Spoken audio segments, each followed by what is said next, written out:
Sorry, give me a second. Send us information once we do the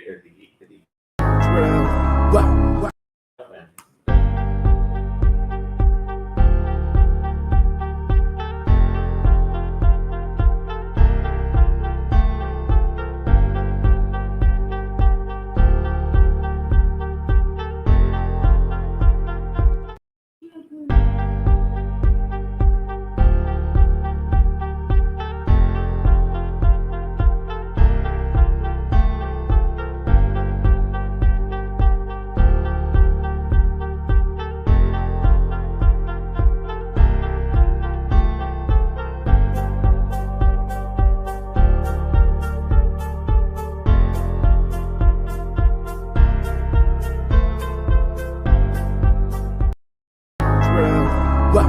Wow, this is the thrill. Welcome to the thrill. Giving you something that's real. Tell me how you really feel. Now that you're hearing the thrill. I was all on my own. Now we're looking made it home. Spit the dish up from the dome. I'm looking, we gone, and this is the thrill. Welcome to the thrill. Giving you something that's real. Tell me how you really.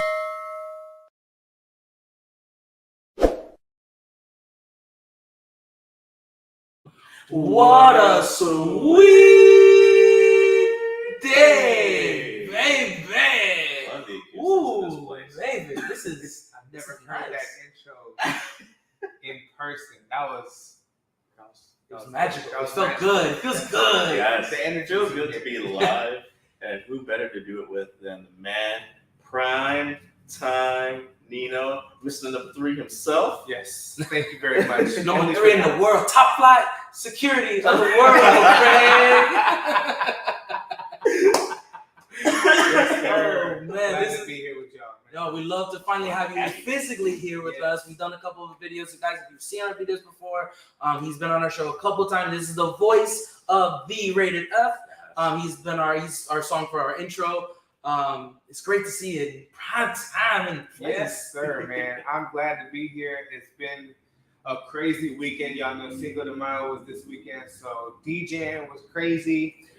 Just getting back from Miami trip, which was super productive, and we've just been pushing this album, trying to continue the momentum going for the music. We got so much more coming. I know people are waiting for more content, so we got it coming. We just been in the grind. So this morning, when I remembered that, okay, we gotta make a drive this morning and go do this podcast after 4 gigs in 3 days. And I was just like, all right.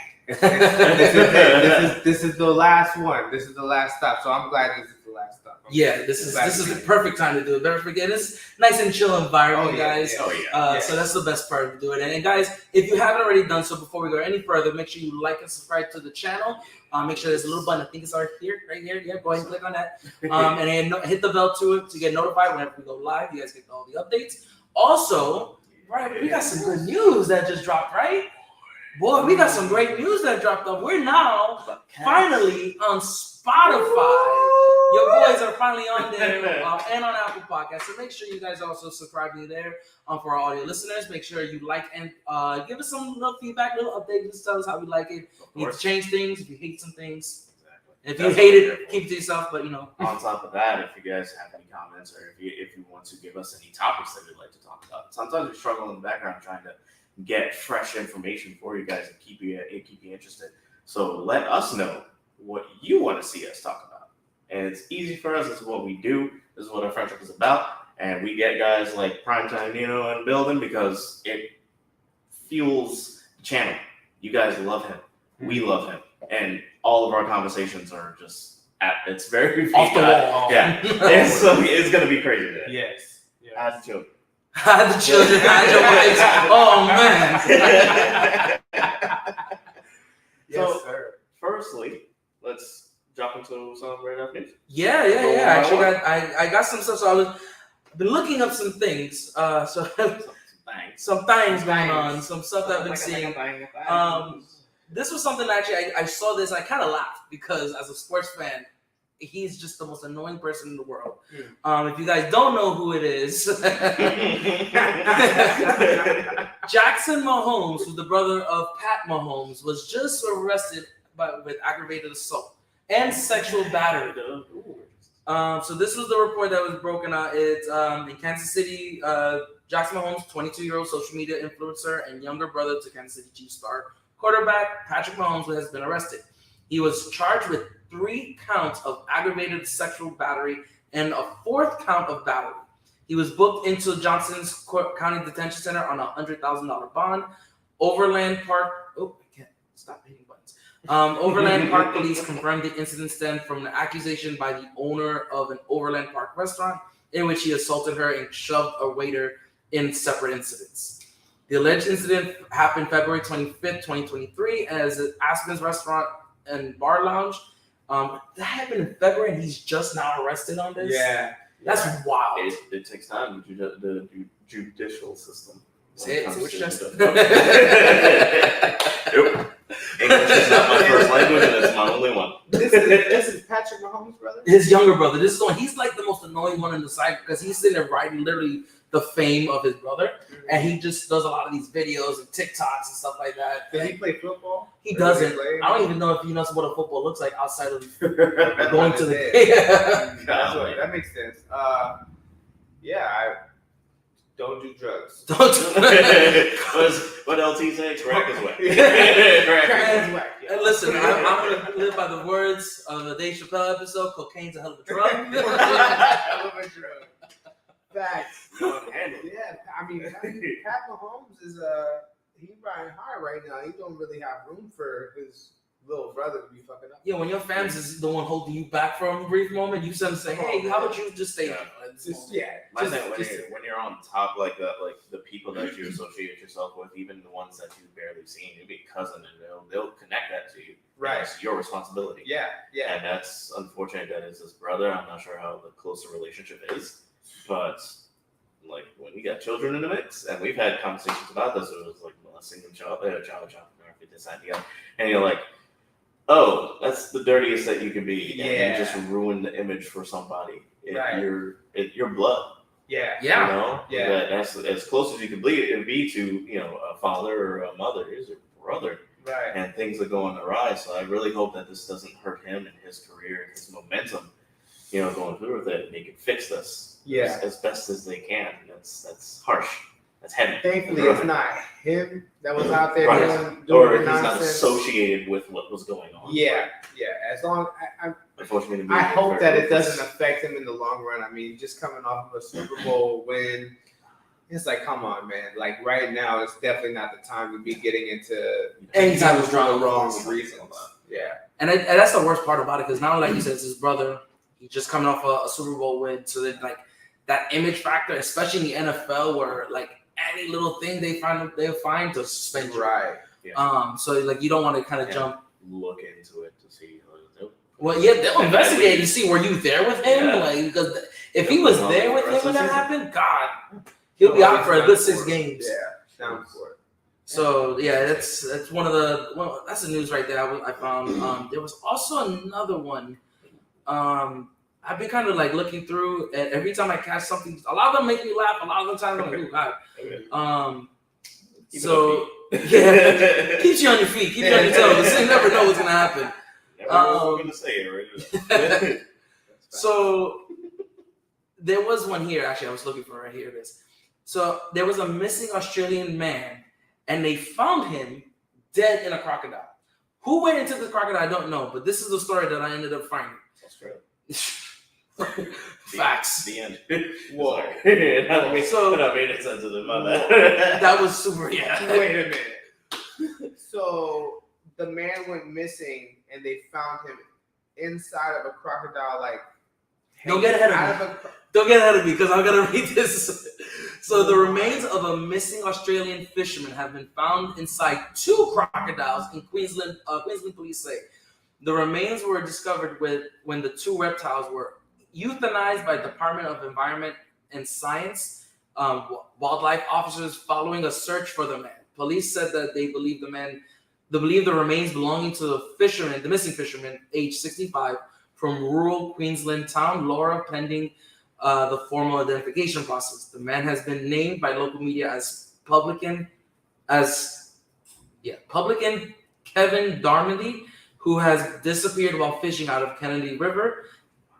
So I guess they were on the search. That's why they found him. But Jesus Christ! First off, I don't even want to go anywhere near anything remotely that says Australia.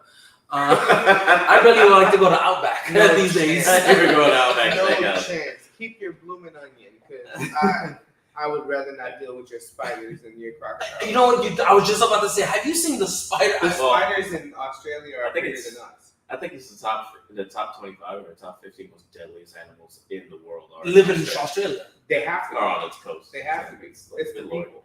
Like, it's bad when the cutest perfect animal that they have is a koala, and even he's dealing with some stuff. Koalas have Koalas got a lot of stress. They have a gonorrhea or something like that. They're born with gonorrhea or syphilis. Sometimes, but yeah, it's crazy. It's the weirdest thing that they have the audacity to sleep 22 hours a day. Facts. Can you repeat that for me? Did you say koalas are born with gonorrhea? Yes.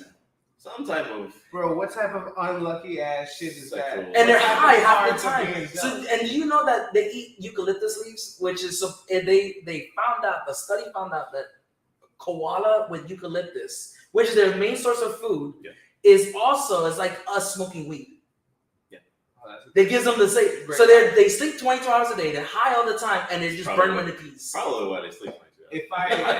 If I were reincarnated as a koala, I'd be all right. I wouldn't be. That burns. Like it. That works. It burns. It burns. That feels like some exceptional bad luck. Yeah. The gonorrhea part. You kind of you lost me with the weed stuff. You know, with the eucalyptus. I was like, oh, we all in there. That's a word. We high, you high, I'm high. This might be a strange Google search, but sir, gonorrhea, sexually transmitted disease? Why does it happen? Does it happen to all koalas? Yeah, it's like they're born with it. The part of their DNA, like that's insane. Oh, I do something. No, that can't be right. Yeah, it was 100%. It's like a whole thing going on. We were talking about can't go into that. Chlamydia. They have chlamydia. They're born with chlamydia. Born with the worst chlamydia. The worst. The worst one. They are born. We tried to give it a break. You said gonorrhea. I was trying to be nice. Trying to give it something curable. Yeah. They're born with something you can treat, but nah. No, they have been treated. They've been born with chlamydia, and it's all of them. It's like all koalas. Yeah. Like it's so bad. Australia, bro. You know how bad? And they attack when they're actually up. They're very vicious. Yeah, they can be. Don't they like hump people and shit? I think so. They'll hump your face. Wow, that's disgusting. And they chlamydia sound like gorillas. You think this tiny little, well, they're like 2 feet. But like you think like this tiny little thing double just hugging a tree. Once they get like territorial, it's like mating season, they sound like gorillas. They just like be punching on shit though. Barreling roar that this thing has. They sound like demons. Wait, koalas? Yes. They gotta do some more research on these. Yo, facts. Like koala. I just learned so much about koalas. I thought I knew everything. I just thought they were cute. And they roar like bears. Like what? It is the weirdest thing. I'm never going to Australia for that simple fact. Nope. Nah, you won't see me there. All right. The Libertad tour will not be stopping in Australia ever. Never. Yeah, everything over in Australia kicks, bites. It throws you. It stings. It makes you feel like fire. I don't know. I hate to say this. Not that I wish anything bad to me. When they said, "Oh, I remember in 2020 during COVID, they're like, oh, Australia is on fire," and I went, "That doesn't surprise me." Hey, karma at this point, guys. Every year, Australia and California, they're always on fire. Always on fire. They had, but I think it was so bad, and everyone was like, "Oh my god, the koalas!" I'm like, "No, they have their gonorrhea. I don't even think they or I don't think they really know that it's fire. I think there's like, I think it's just me." And Florida is morally on fire. Ron DeSantis ain't helping. Not at all. Oh god. So yeah, that's koalas. But back to this whole thing with the gator. It's sad. First off, with the guy that you shouldn't. God rest his soul. You want to go make sure you go for fishing, you don't get bit. But at the same time, you're in Australia. Something's gonna bite you. I don't know, man. I feel like if you get eaten by a crocodile, you had to be somewhat looking for that. Like it doesn't just break into your house. Like, hey, I'm here every day. Like crocodiles ain't out here hunting on people like that. You gotta be looking for it. It's like when you go to when shark attack happens, you're like, oh, what did you do for the shark to bite you? Because guess what, you were in the water. You're in his home. Yeah, that's in the thing. Water on a surfboard, looking like a seal. Yeah, Tasty snack. it's like that's not your environment, fam. That's not what we're supposed to be in. You're not supposed to. So if a gator gets you, unless it happens to be in like your neighborhood, which would be the freakiest thing. Yeah, that you'll see like in Florida. Even shit. though some Florida, that would be Florida shit. That's some Florida shit. You be walking to a neighborhood and hey, there's a gator in your street. Like yeah, that happens. That's Charlie. He lives two blocks down. He makes sure there's no theft in the neighborhood. Watch. Right, for real. It's crazy. Florida's different. Florida is different. Chlamydia. And yeah, I'm telling you, I'm never going to Australia. If someone said, "Hey man, I'm gonna pay you $1 million in Australia," nope, I'll keep you $1 million. I ain't going nowhere. Keep it. I don't need it. So long and salutations to that. Facts. And I do have one other news I wanted to throw over. So yesterday, it was announced King Charles was finally crowned. So we have our king announced. Okay. Queen Elizabeth had passed. The royal family, And yes. yeah, the new royal family. And first off, before I get into this topic, shouts out to the side chicks that can get into it. Because Queen, the king's queen was his side chick. And now she's the queen. No. Yes. They changed the rule. I don't know if they changed the rule. He changed the rule. That you, like, if you're a divorcee or something like that, you can't become queen. Oh no, I guess he changed the royal decree. Royal decree by the new king. This is happening. I don't know enough about the royal family. So the king's wife now. Yeah, was his side chick. Was his side chick. He was having an affair with her, but she was also a divorcee before that. Yeah, and that's like a huge no-no. So it was just like the stuff with Prince Henry so now and she's Meghan Markle. queen. She couldn't be a duchess or a duke, and they gave her, I think, Queen Elizabeth before she passed, they had officially gave her that title. Right. But there was some stuff, and then they seceded it. A lot of royal mess. Man. It's a royal Problems that we will never have. The woman that he cheated on feels right now. Oh, she's probably like rolling around like, what? Like I would just lose my damn mind. It's crazy. That's like seeing your ex, who you're like, you ain't never gonna do shit, blah blah blah, and then all of a sudden you just see your ex in billboards doing songs with Bad Bunny and videos, and you're like, I missed it. You did. I should have just shut my mouth. I knew I should have cooked him. Yo, facts. He did ask for that French stuff. Shit, man. He said he liked that hook on each other, bro. Like that. I would have kept you around. Yo, facts. I'll be late for my shift at Burger King. I could have been sitting eating Burger King in the limo. Get back to that job. So back to this. So the day before the crowning, though, someone drew a giant penis in the lawn of King Charles' coronation. So, don't get ahead of me. Don't get ahead of me. No pun intended. It came too quick.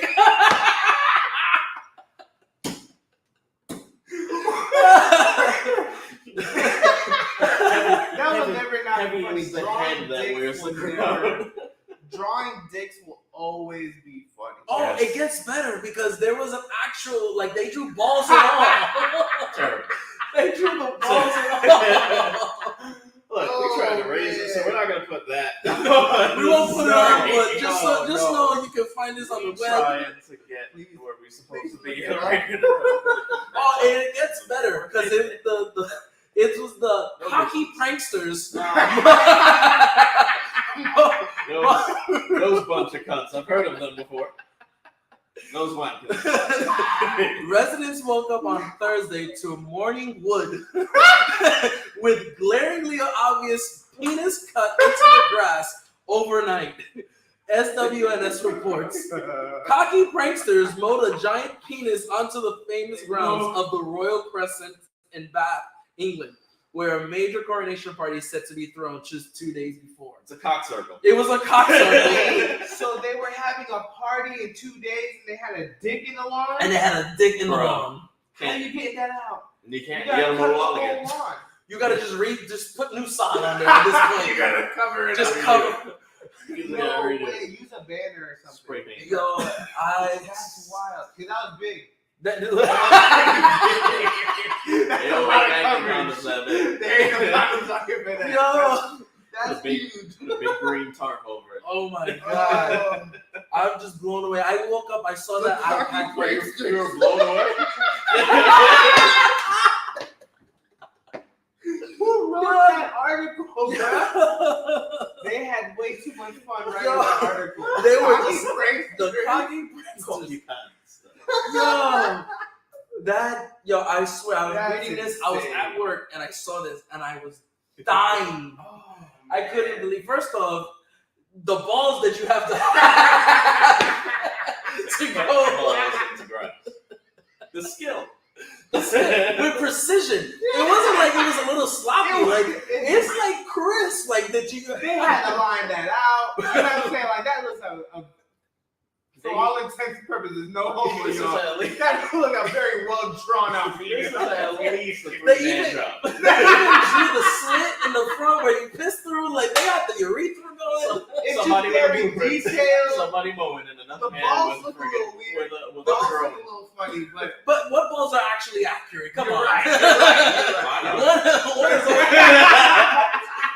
Pardon? I'm sorry. Pardon? Symmetrical Tell is us the more word about that you're your looking perfect for. balls. Symmetrical is the word. Oh my god. Yo, Yo, my man. size. What are you talking about? He said symmetrical. The symmetrical. So as you can see, why every episode with us all together is always Fire. wild. Now we're in person and we're talking about dick and balls. Dick on and Sunday. balls and on Yeah, on God's On Day, God's we came Day. on this YouTube. and the symmetrical part of it is The audacity. Oh, the audacity of ball. symmetry. That's live. Yo, this episode is called Hide the kids, hide your wives. We told you, don't put this with them. Yo, this Speaking is- of which, hold on. Hide your wives. Speaking of hide your wives, Oh, Neo was in town Oh, last night. man. I'm I glad. had to throw a tarp over my wife. Not a Not a tarp. I'm like, no, you're too fine. You can't. You can't be fine from the distance. You Can't do this. Because there's like a threshold, right, of like how fine a dude could be around your wife. Facts. From 100 feet away, if I could see your attractiveness, I'm gonna Don't. take. Yeah. That's a 50. You gotta stay 250 away from me. 100%. That's a 50-yard penalty. There's no way we're gonna do that. See, I've been married almost a year now, but I've been with my wife for 7 years. Yeah. So at this point in our relationship, we just be like, damn. Together. Don't get me wrong. Damn. Don't get me wrong. My wife, we walk through the mall and she pointing out titties to me and shit. I That's love what I'm saying. It's 12 years strong. once you get to that comfort level of like, oh, I don't have to worry about fine people being around my wife. Like, we here, we were both walking here. through a store and there was one guy who was, I can't remember, it was some, they sell pops. Yeah. Funko Pops and whatnot. Yes. And we're in there. I'm walking straight, going through. She turns this way. I saw the dude. Uh-huh. I know she saw the dude because Yeah. she walked that way. No woman does that. The darts. So I looked and I was like, uh-huh. He was like, how you guys doing? This and that. I was like, we'll call you if you need you, man. No problem. And I went up to next to her and I thought like I was fiddling with something else and I was just like, that's a fine motherfucker. And she started laughing and she was like, you saw him too? And I was like, I saw his eyes. The Guardians of the Galaxy. Wait, why does your eyes look like you're glistening at this comic? Oh my god, he was such a pretty man. You know what? He had He like that sometimes. greenish, purple, gray. I don't know. He was an alien. Yeah. There was no way that those We had a were waiter. contacts. We had a waiter one time Absolutely at Cooper's Hawk. What it was, we've been there twice, but this one time, our waiter had the most beautiful eyes I've ever seen, and I've never felt more homo in my life. I swear to you, I remember being at the table and I was like drawn to his eyes, and I'm like, why am I looking at this dude's eyes like that? And my wife sitting Just right there. drooling. Hypno. Yeah, I was like, dude, his eyes look crazy, and my wife was like, "You all right?" He comes on. Would you like to order any more drinks? Yes, a cocktail, double strong. Made by you, sir. Emphasize on the cock. I need my name On the double. Yeah, so Neil, man, it was No, actually man. a very cool concert. We're pass holders for SeaWorld, so we were able to get in free. Sat in the rafters, no problem with that. They had front row seats for like $400. So congratulations to the people who want to spend that much. Yeah. But Gosh, I wasn't. 400. But I ain't doing that. he did. So if you don't know about Neo, he was a singer and songwriter from Then, Today, Tomorrow, because he's making new albums that dropped. I believe it was He has a new album? yesterday. He has a new album that's out, and he ordered us to download it, and I was like, yes, sir. Yes, daddy. The way he, Whatever you say. Took the top off my wife. Download that up. And then cover back. He was in trouble. So the way he puts his concerts together is he does his classics, which we all know, a handful of those songs. He gets First Kiss, First Love, First Snack, all that. And then he has his future classics. Right. So he's like, these are the songs I'm now working on. Some you haven't heard of, some are not even on the album. And some are on the album. And there will be classics because he puts his heart and soul into them. He makes the beats himself. He collaborates with His others. writing skills are amazing too. He writes and he performs songs at his concerts that he's written for other people. Wow. So it was Rihanna songs. He had songs from Mario from back in the day. Yeah, because I don't know if he found Mario, but I know he worked with Mario a lot. Yeah, he did. He was part of his team. I have to say, going into the concert, I was like, Neo, for real? All right. And my niece was with me. She's damn near 18 this year. She was going crazy over this, man. You just spray her with a water bottle. Yeah. Relax. Bad pity. Relax. My wife was going crazy. My twin nieces were going crazy. They were married and booed up and all that. And I was just like, man, okay, Neo's in concert. Let's go. Got there 2 hours early after being in in SeaWorld and having all the festivities in SeaWorld. And I'm like, are we really getting here at 4:45 to sit at this man not going until 7? This place ain't gonna be packed. It was packed. No, and I'm glad that we were there 2 hours early. And I'm glad that we were able to see that concert because he did his thing. He performed for about an hour and he did his thing. The man is a showman. Yeah. He is a showman. He had 4 beautiful dancers with him. Nice. He was dancing. He was pulling out songs from then, from now, from future. Man, As long as he doesn't start doing those Genuine stuff. Have you seen Genuine recently? Yeah. He looking old and fat, still trying to do the. He knows his level. He knows his body says, "Don't move." Okay, I got it. Heard. You're just like, man, y'all been following me for 17 years now, man. I feel old as hell. Jeez. He's been out for a long time. I remember listening to some of his songs back when I was now coming into high school. Yeah, I remember riding the bus in high school. It was So Sick was 2005. Oh God, So Sick! It put you in your feelings. Yeah. I was sitting there walking up to every girl. I'm so sick. I was singing too. Get away from me. Weirdo. Never dated you anyways. Whatever. Remind me of girls I don't want to remember. All my future exes. Please stick to your CD player, bro. The dual shock and the anti-shock. mixed CDs with the written. Burn it on LimeWire. LimeWire. Frostwire. Every 5 weeks I got Every 5 weeks I got a new virus from some girl or the music. What are you, a koala? The videos. For real, bro. Middle school was hard. Yo, facts. Middle school sucked, bro. I hated it. I was fatter and shorter. I was getting no play. I was probably 85 to 90 pounds. I had hair, but it wasn't great. I had hair, but it wasn't great. I had braided hair. I could pull it from here down to my Adam's apple. I had this braided poof down. Really? I remember that. Real small. Wow.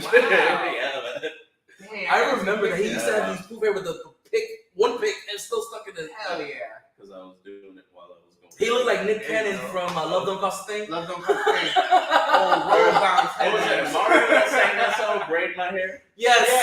Yeah. Man, all my friends would be, let me braid your hair. Oh, I wasn't booed up or anything in middle school. All right, at least I don't remember if he fucked. But they would always say, oh, let me braid your hair. Okay, cool. It should hurt. Yeah. You're pulling so damn You tight. I'm tend like, to- stop. I'm just gonna go this way and put a rubber band and call it a day. Yeah. Looking like Bugs Bunny.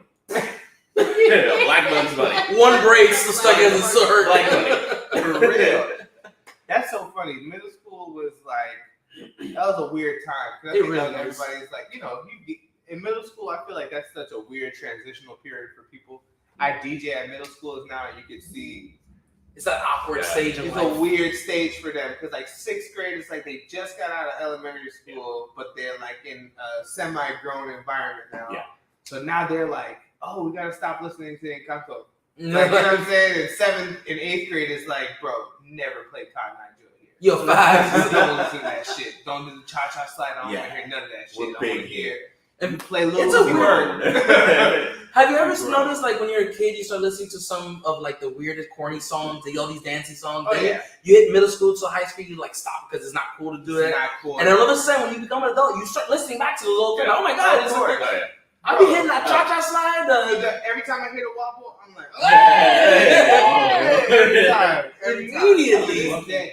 Even cartoons. I was watching the Banana Splits the other day. Wow. Yeah.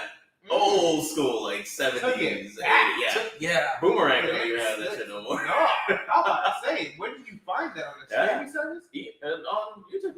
Okay. It just popped in my head. Like sometimes I'll wake up with a song in my head that I hadn't heard in a decade. Yeah. Or just like, oh man, I haven't watched Looney Tunes in forever. Baby Your Looney brain's Tunes. also kind of weird, too. You Yeah. just be thinking of Oh, random yeah. What were things. your favorite cartoons growing up? I would say Baby Looney Tunes. I love Batman. Oh, Yeah. X-Men, the Banana Split Show, Wacky Racers was my shit. Oh, I used to love Yeah. Wacky Racers. Wacky Racers. I loved the old school, like, I would stay up to watch Boomerang, because back then they didn't have a Boomerang channel. Yeah. You would have to wait until the grown-ups were still up. Yeah. Yeah, it would be like around like 9, 10 That o'clock. was Yeah. before Adult Until like Swim, wasn't it? Just before Adult Swim. Boomerang Yeah. was Yeah. there, and then they moved Boomerang to a channel and made Adult Swim. Yes. Yeah, and then Adult Swim now, I think now has his own channel. Yeah. Oh, does it? Yes. Yeah. They did. Wow. They did.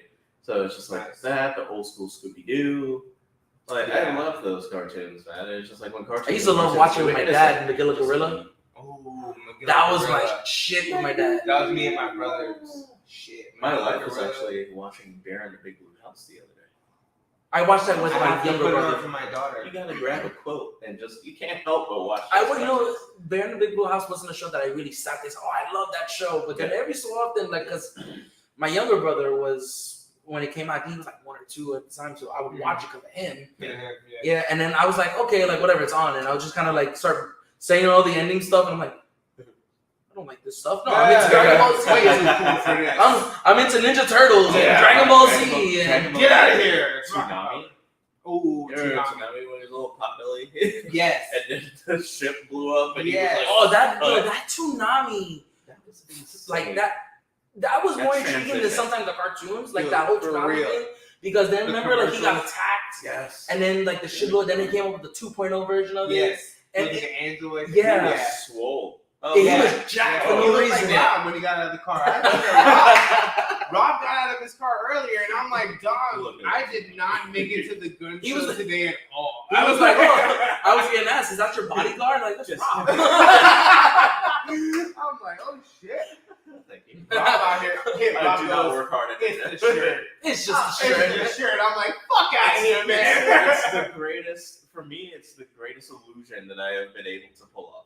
Because I'm not that big. I'm 185 pounds, maybe 5'4", 5'6", depending on the shoes that I wear. that changes everything. And There's a I have- medium there. I have Every long inch legs. counts. I have fairly long arms and long legs and a short torso, so I look taller than I am, but I look bigger than I was. Did you play sports? I wrestled in high school. Wrestle. Yeah. Oh, you whooped ass. By default, because I I'm was just saying by your size. about 103.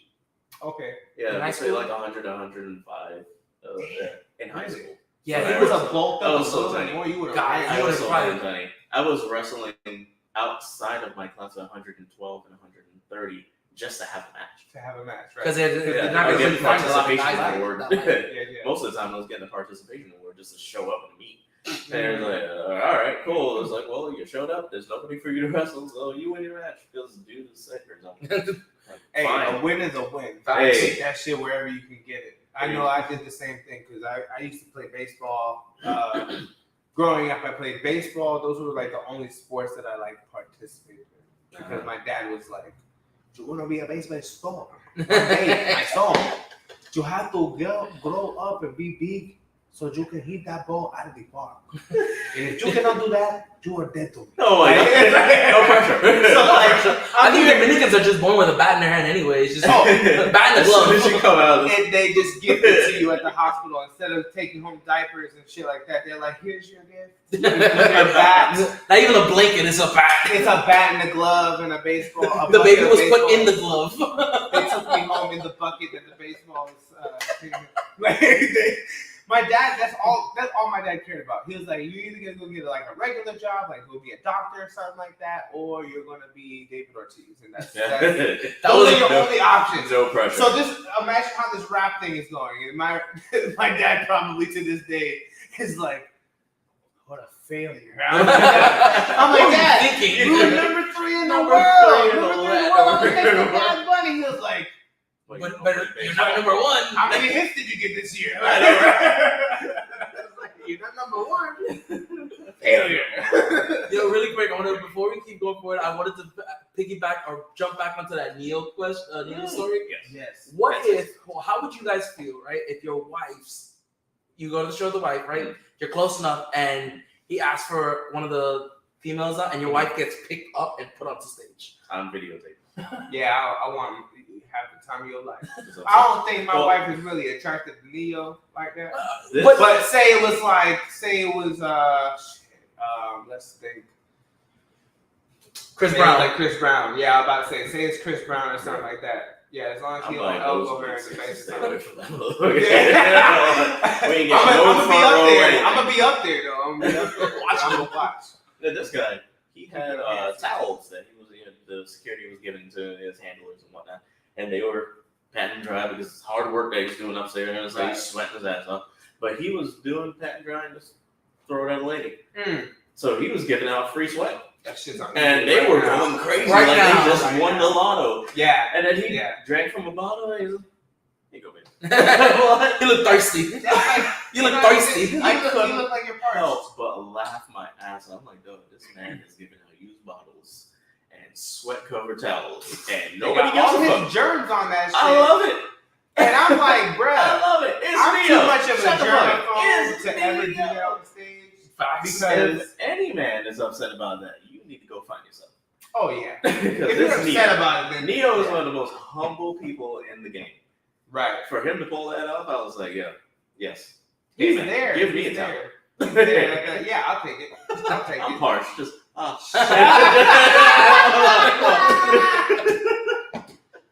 That's the end of my right now, dude. You got anything? No. News-wise, we are at the beautiful Accentuate Your Beauty Salon Extension Studio. This is my wife's salon. You guys could check out the address on the link below. Yeah, we'll put it in the comments. Link, address, name, number, everything. So if you ever need to get your hair done, ladies, and you need to get all spruced up, please come see my wife, Tini. She will definitely hook you guys up here and give you a really cool environment. As y'all can see, this is where I filmed the intro alto music video as well. Yeah, that's my news. I just wanted to plug my wife's salon because she let us come in here and do this. Amen. Yes. Thank you again for that too. Absolutely. When you told us, when we reached out and said, "Hey, we're gonna do the live with you and everything," and you said, "Oh, we're gonna do it at my wife's salon," I was like, "Oh, this is awesome." Yeah, it worked out perfectly. Y'all asked for a place with Wi-Fi, and I was like, I'm pretty sure my wife got that. Pretty sure you got it all down. Yeah, pretty sure we got it. And Let's it's a do it beautiful studio, and you guys definitely have to check it out. It's out here in Daytona. It's spacious, beautiful. The acoustics, it works pretty great. It's so humble. It feels Homey. yes, Yeah, Very homey. yeah. that's It what we feels like want. you're at home. You know, the ladies and men just feel pampered, at home, comfortable. This is the place to be. Yeah, absolutely. If I had hair, I would be here more often. But, you know, Perm your beard. perm my beard.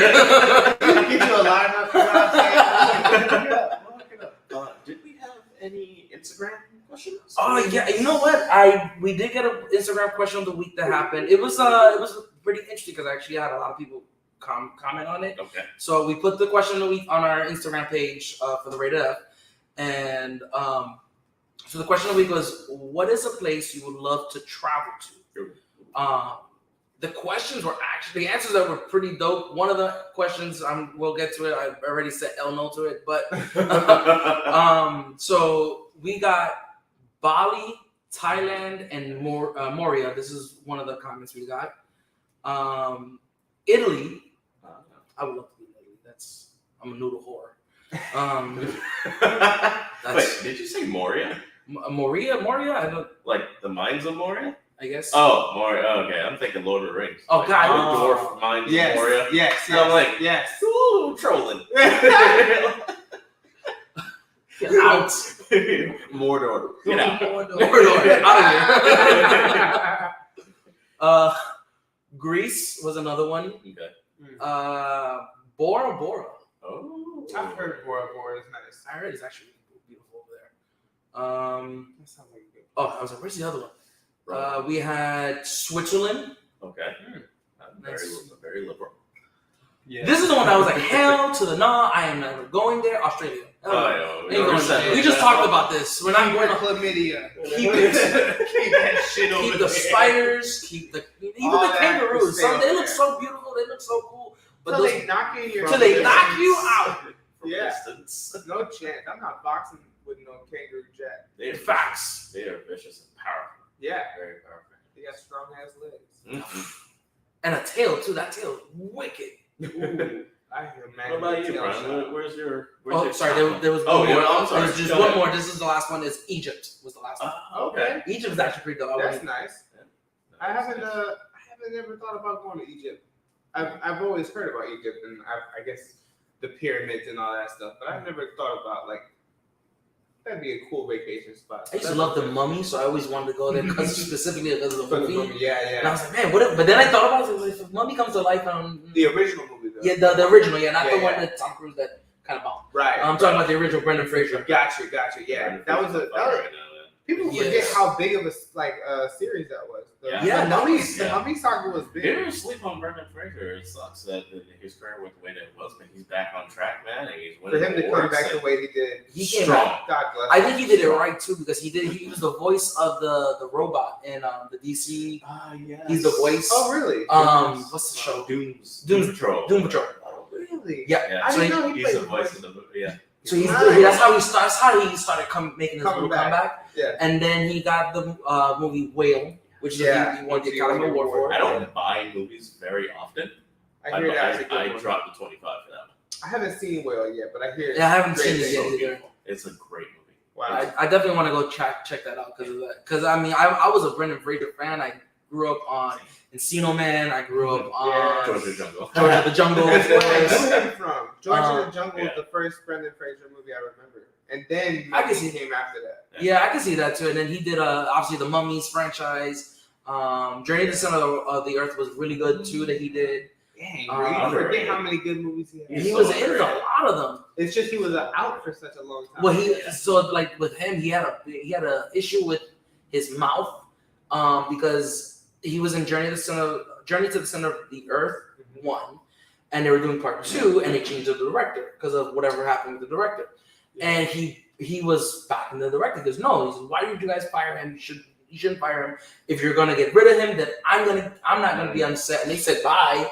And it became The Rock, right? And it became The Rock on that one. Wow. So he actually got blackballed because of that movie. Didn't they end up not really making it a part 2? They remade the first one. No, I think that it was a part 2 because the same kid that was in part 1 was in part 2. Okay. And I think they made mention of the character because I can't remember. I saw part 2 a while ago. It was just a different adventure. It was just a different adventure. I just remember it just became The Rock. Yeah. And then I remember I was like, oh, that's his series now. Yeah, and I was upset because why would you get Brendan Fraser off? It was a really good movie. Yeah. And then I heard the story of what happened. I was like, that sucks. Had to do with the director. Yeah, and it sucked to see that because I don't think the movie did as good because a lot of Brendan Fraser at the time had a lot of following from fans. Yeah. So even though The Rock he's The Rock, but but he wasn't The Rock yet.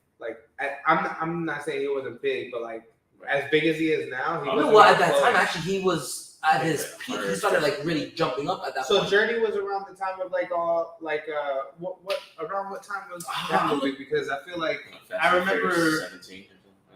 Is that No, was movies that like they Hobbs and Shaw and all that? Because I remember It was No, before it was that. It was definitely well Okay. before that. Okay. But came out 2012.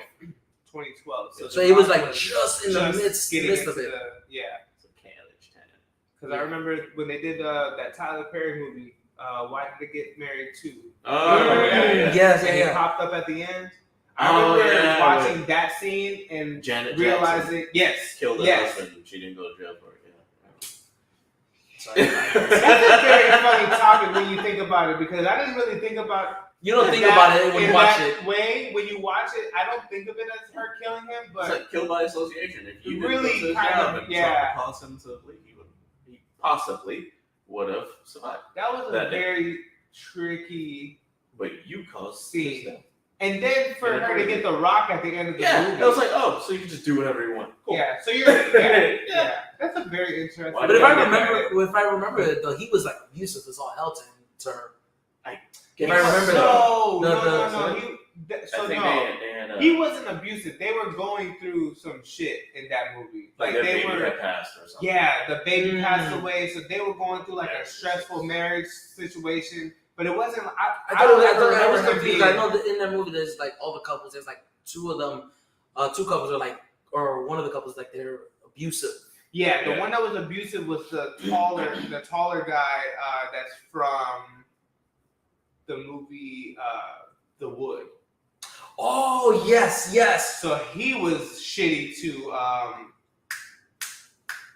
Jill Scott. Yep. He was shitty to her. He was like abusive, mentally abusive, and just verbally abusive. Right. They never really showed him like hit her. No, but you could. They just He kind was of like just make really reference. shitty. Yeah, he would call her He was- fat and be yeah. like, "Now I want to be with She cheating just on knock her her." down physically. Yeah. I mean, It was, the emotionally, psychological- Psychological. So I think they kept him in the part 2, but they weren't together. Right. Yeah.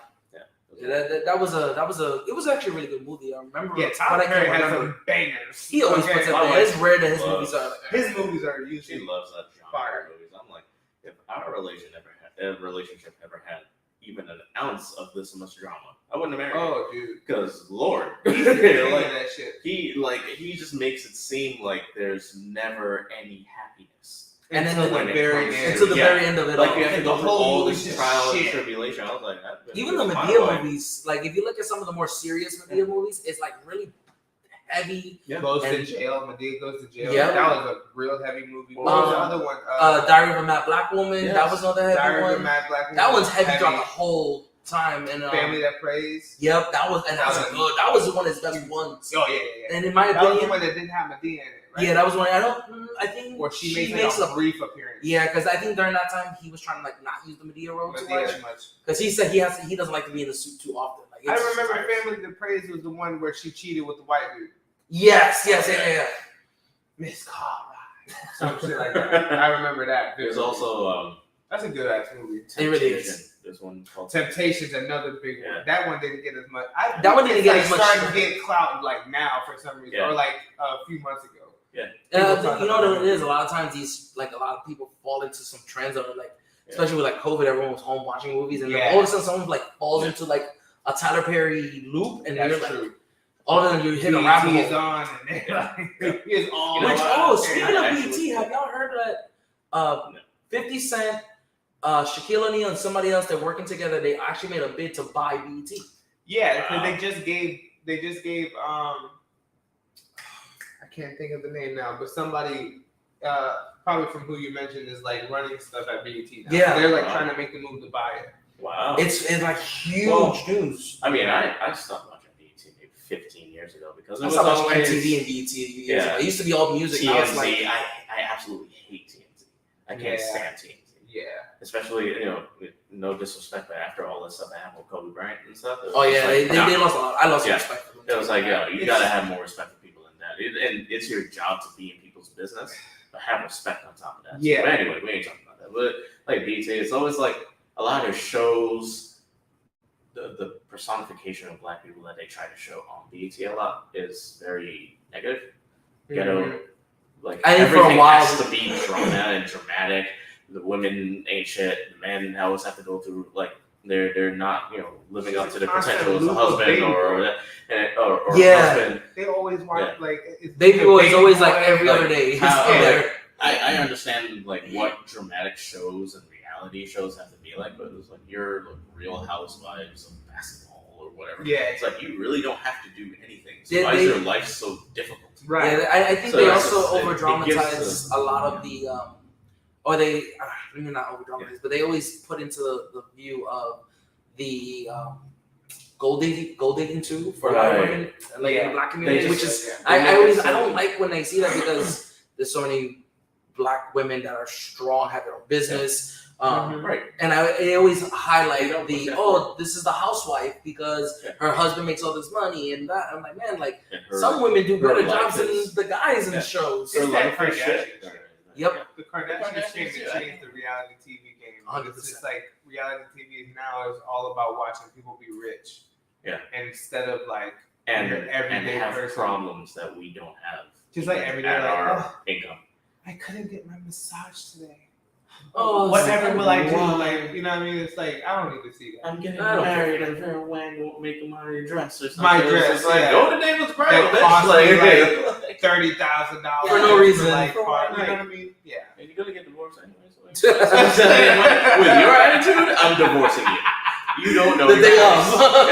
I do. You know what? I'm good on this.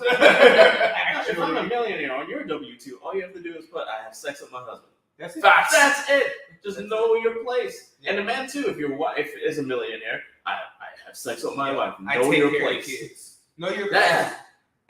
That's probably the best advice you could give any relationship is know the role. Yeah, know your role. Like it's not even a sense of gender roles, just know your role. Just as a where does your responsibilities fit into this thing that we try to do? You know what I mean? Because it's like if I'm out here making the money, somebody got to be at home taking care of shit and holding it down over there. Like we still got kids, we still got bills. I don't want to see a speck of dust. I want to see my food cooked. And that wall better have heavy scratches. You have to be a handy woman, handy man, whatever it is. It's about balance. I everything else while I make the money. Yeah, my wife works pretty much throughout the whole week. I work on the weekends. Right. While she's at work, I make sure my kids are good. Make sure our house is clean. I make sure that everything, you know what I'm saying, bills are taken care of, all that stuff. And when I'm at work, she does that. You know what I'm saying? It's like it's interchangeable. It's like tag, we gotta be a tag team. So you know what I mean? It's like that with every relationship has to be like that. If Kevin Owens sees Sami Zayn's getting his ass beat, what you gonna do? You just gonna sit there in the corner? Like are you gonna tag in or not? What you gotta do. You know what I'm saying? You gotta hop in. So that's great advice, bro. Understanding your role, because people got to stop being so afraid of that because of the society giving gender roles. Yeah. That the man has to be out here working and the man has to be out here fixing the car and cleaning the car and the wife's never supposed to do that. The wife only cooks and cleans. Like that's bullshit. It really is.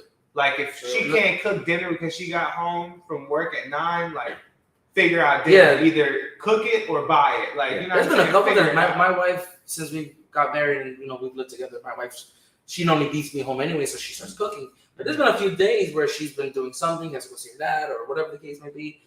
I have to fend for myself or starve. I gotta go home. Because like at the end of the day, what will you do with this person? Like she wasn't not gonna eat. You're just gonna be a lazy ass bum and just sit there and wait for somebody to cook for you. Like that don't make no sense. Like those traditional roles are slowly being depleted, and I've seen on YouTube there's a lot of channels that are just like, where is male masculinity? It's just like having a woman that would be too masculine.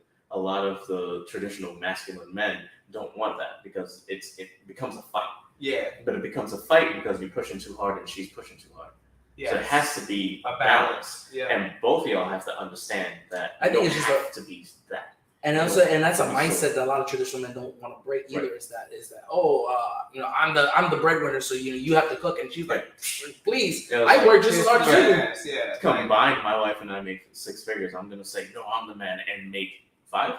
Bro, I'm gonna settle for $50,000 a year when we could be making 100. When we could be making 100, like I know if I was doing this shit on my own, I'd be fucked.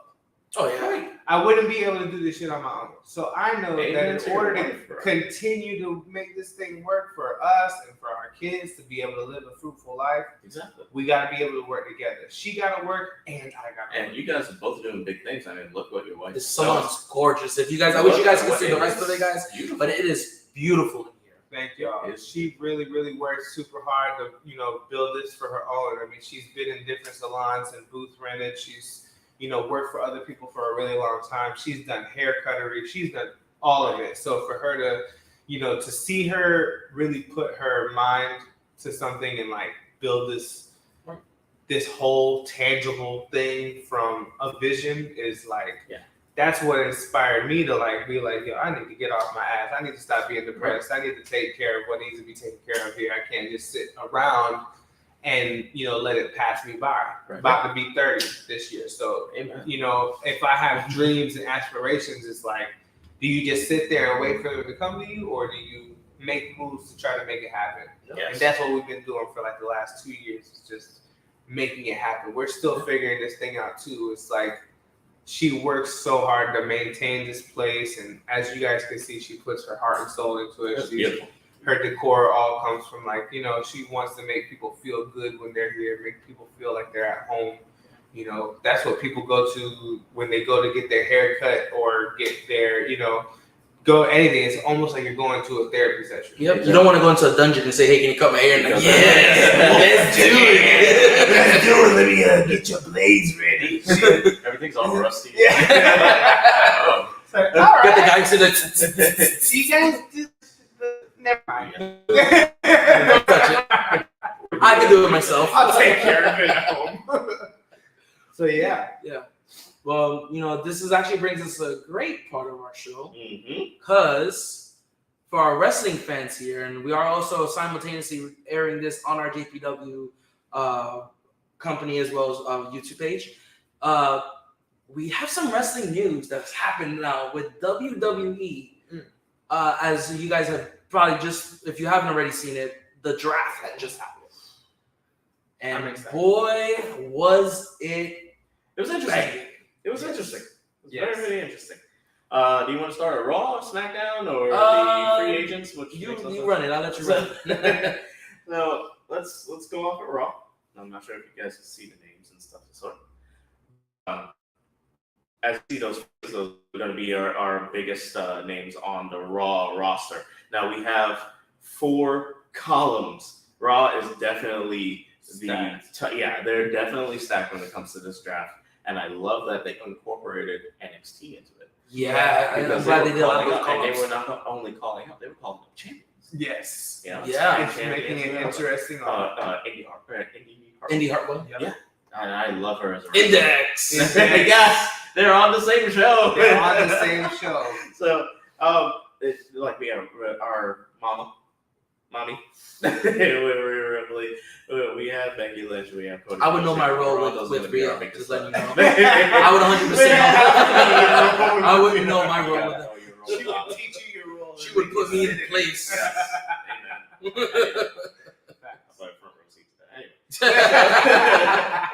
And I gotta say, thanks to the father himself, Triple H, Papa H, for doing what he's been doing along with Khan and his wife Stephanie.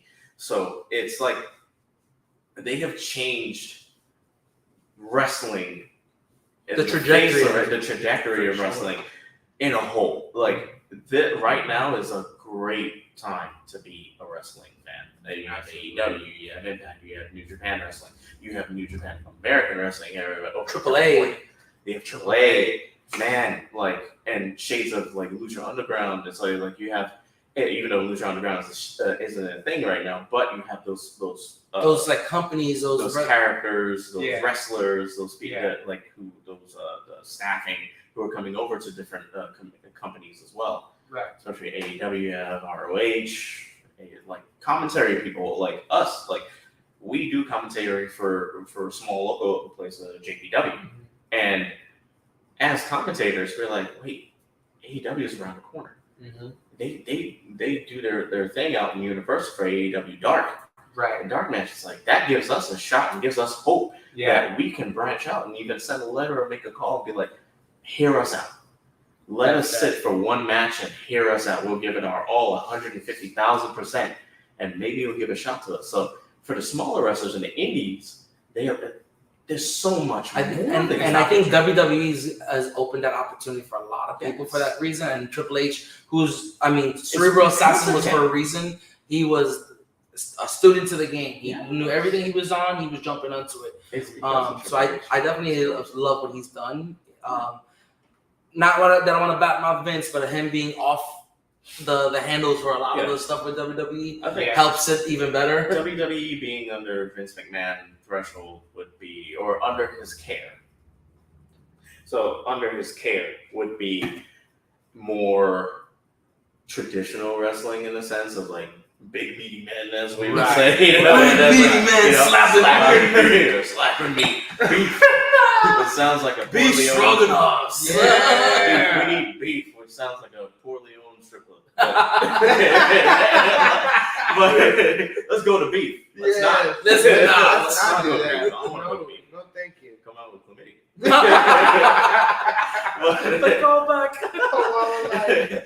But like with the new vision that Triple H has and being creative and Stephanie with the women's division, it's like you see this turn of like there's different styles of wrestling. So let's give the different styles to different styles of fans that we have. Yeah. And it brings in revenue that WWE has not seen before. It hasn't seen in a long time because I think they got too comfortable with what they had and the product that they had. So and reverting.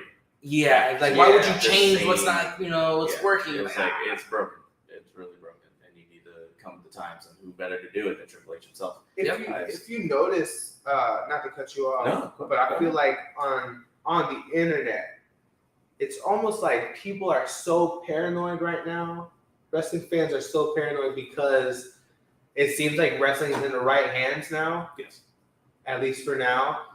And every time you hear a report saying McMahon was backstage, Vince was backstage, Vince is in Gorilla, he's a everybody on the internet's butthole becomes tight as cigars. Could cut cigars, like literally, because we're so afraid at this point. Like, oh my God, don't touch it. Yeah, don't touch what this has been working. Don't break it. It's really good right now. Don't get near it. Please like it's almost like caution. Literally, Vince's face should be on a poster in Gorilla that says, "Please do not let this go." Wanted. If you see this man, arrest him. Send the authorities immediately. Let's get him out of here. Get Braun, drag his ass. Get Braun. Like, I'm sorry, boss. I love you, but it's just that environment on the internet. Like, I mean, as a fan, my brother calls me all the time.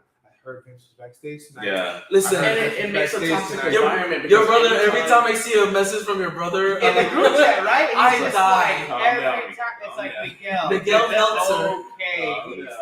He's literally a McMahon. He's gonna be around. He owns the company. He has done everything to build it up to the point that we can have this type of WWE. Yeah. He has given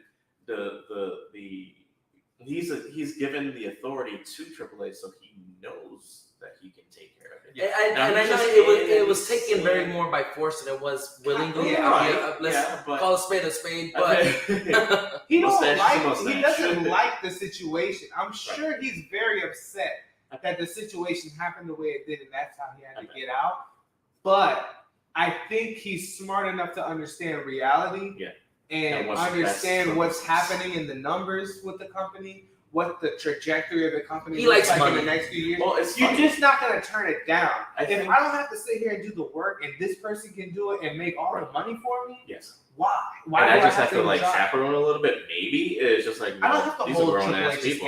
He knows the business. He's been in the business. This business has aged really well, like really hard. You can see that the stress of carrying it as long as I think he's also feels a whole other level of stretch. Vicente Fernandez is LWO, man. LWO.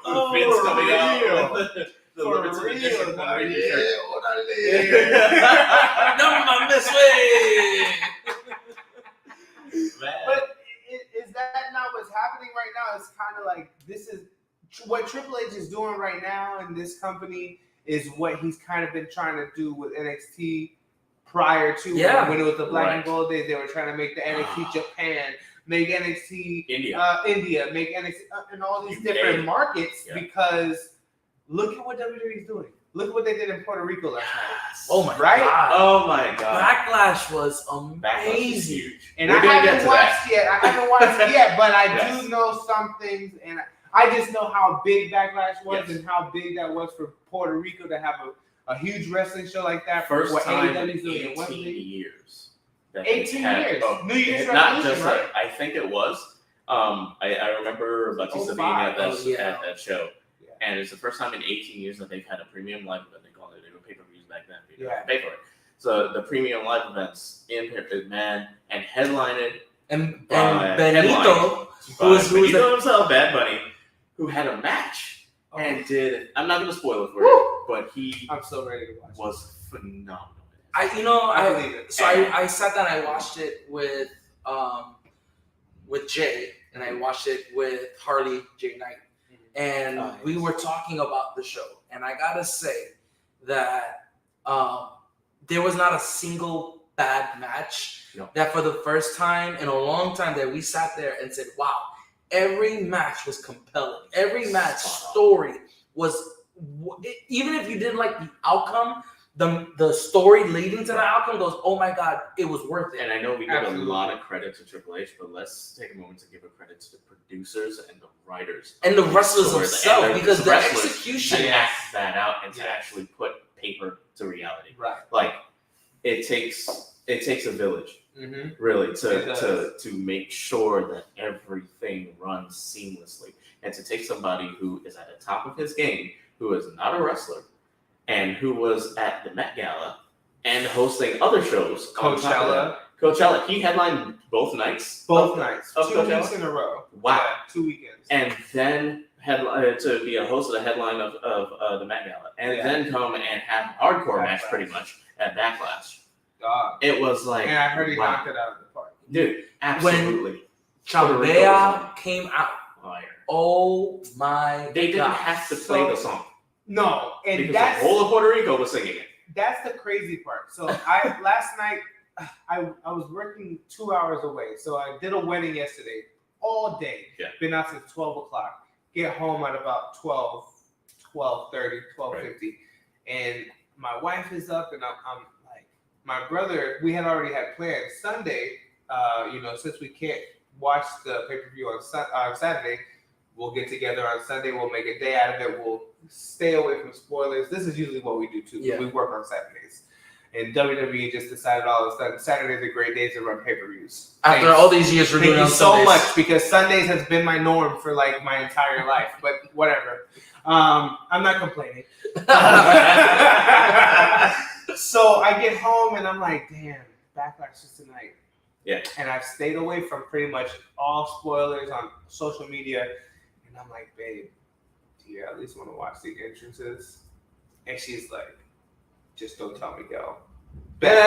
Say less. He's watching now, so Miguel. He's watching, and I know he's probably mad as hell, but whatever, dog. See me about it later. Keep an eye on the comments here. I'm sure he'll be in there. Motherfucker. That's definitely my brother. But we saw the Chambea entrance, and I was expecting him to come out to what he always comes out. JC, you watched? I didn't watch the show. I promise. I didn't watch the show. All I saw. I did see the Damian Priest entrance and the Bad Bunny entrance, which was the only thing I really wanted to see, just to see what the audience is like. He's calling you right now. What you're not going to do is call me in the middle of a podcast. Right now in the middle of the show. We live, Miguel. I'll talk to you soon. So, there's that. I saw the entrances, but Chambea. When he came, I thought he was going to come out to Booker T. I thought he was too. He always comes out to that song. That's what I was expecting. When they played Chambea, bro. That's like Puerto Rico's doing I was like, dog. Yeah. No fucking way. And then, but you knew they were in Puerto Rico. You knew that crowd was going to go bonkers for that song. And that was his first big single. Yeah. I thought, and honestly speaking, I thought he was gonna come out with Ric Flair next to him. Because in that song he had but Rick he in didn't it. need it. It was like he walked. You could tell because I didn't watch the match yet, but I saw the when they're announcing. They're getting ready and they're doing a face-off and everything. You can tell Bad Bunny was overwhelmed. And it's the first time I've ever seen him uncool. Yeah. Because sold out arenas. You can see him at Coachella, you can see him at the biggest shows possible, and you can tell he's cool as a cucumber, dog. He is never phased. He always looks like just cool. He's in control. You know what I mean? In control of what's going on. Last night, he just, you could see it in his face. He's like breathing heavily. Yeah. His eyes are getting watery. Yeah. He's just like, you could tell the goosebumps are going through him. It was because of how they react. It was and it was such a nod and such a huge thank you to Puerto Rico.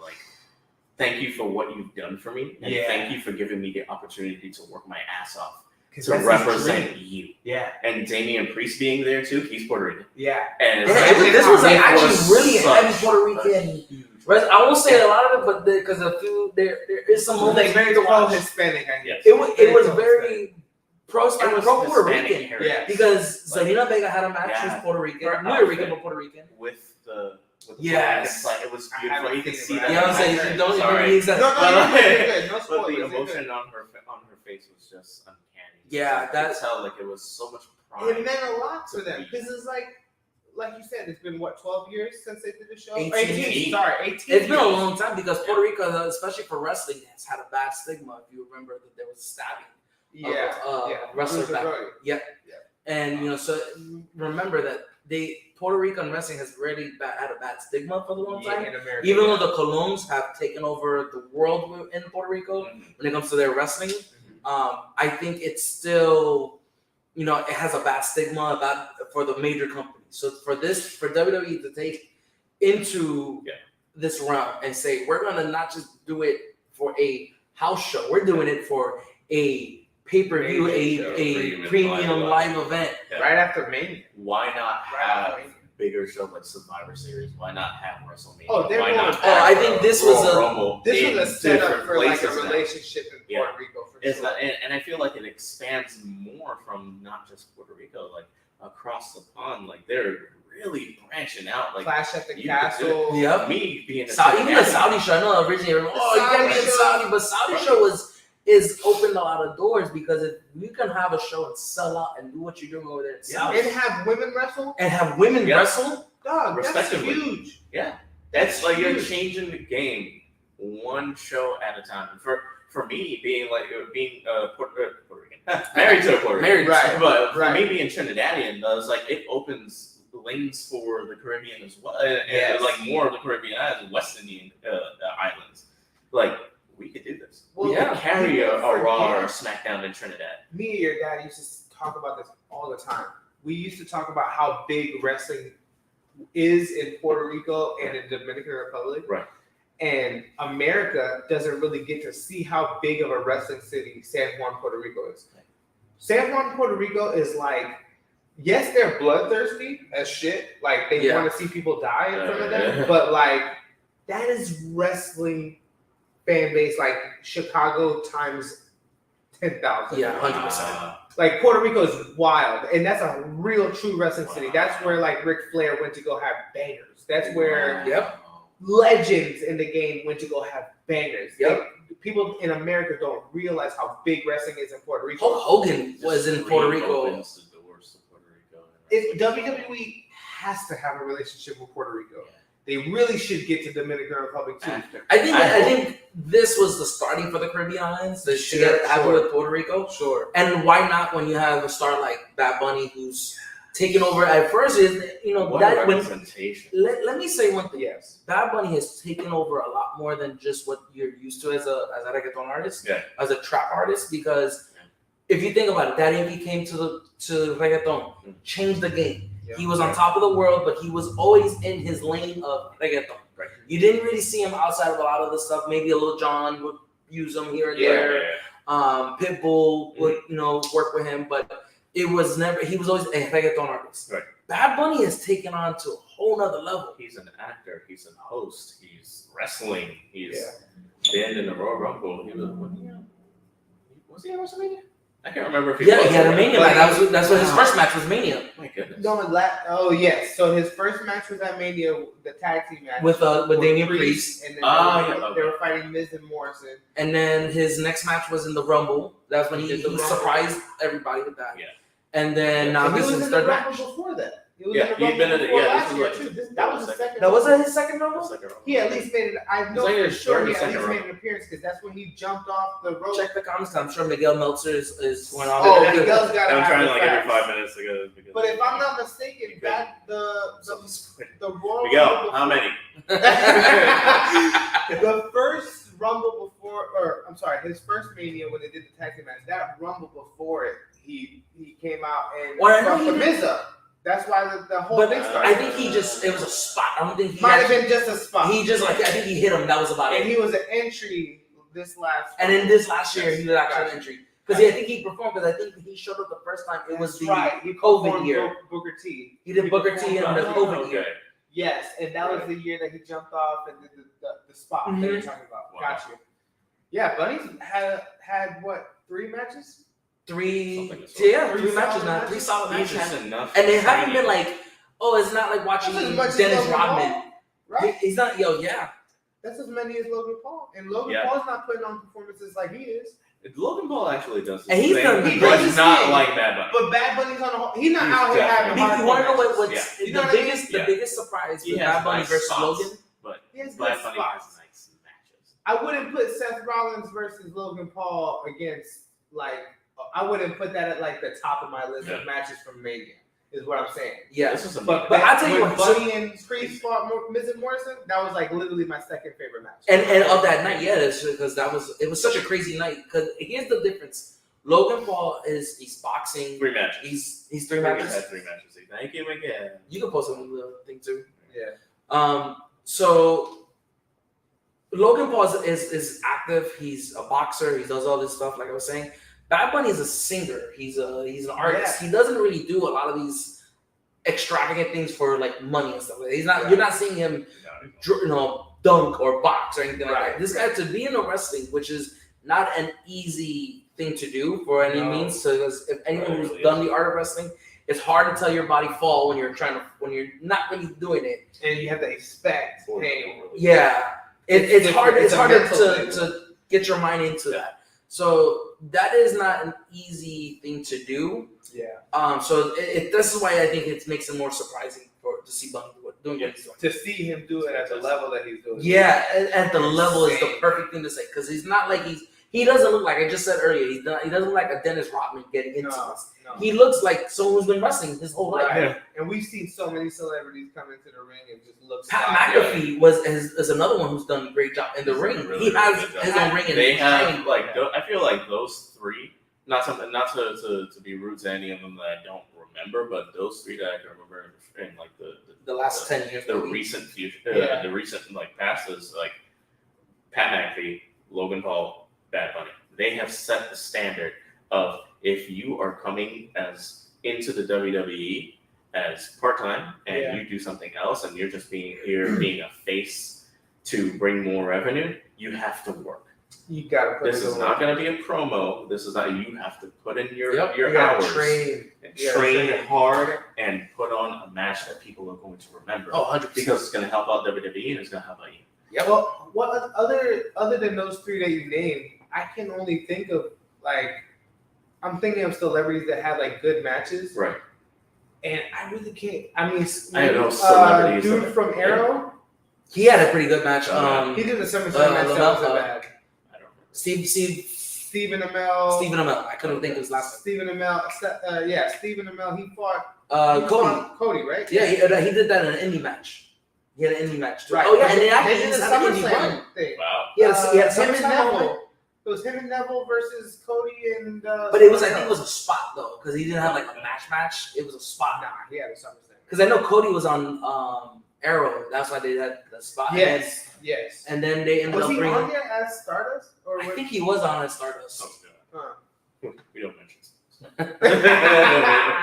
I don't know why. That was I love Stardust. I really did. I really was over with him. I thought Stardust was great, and I really when they put him with the Ascension, and they made the Cosmic Wasteland.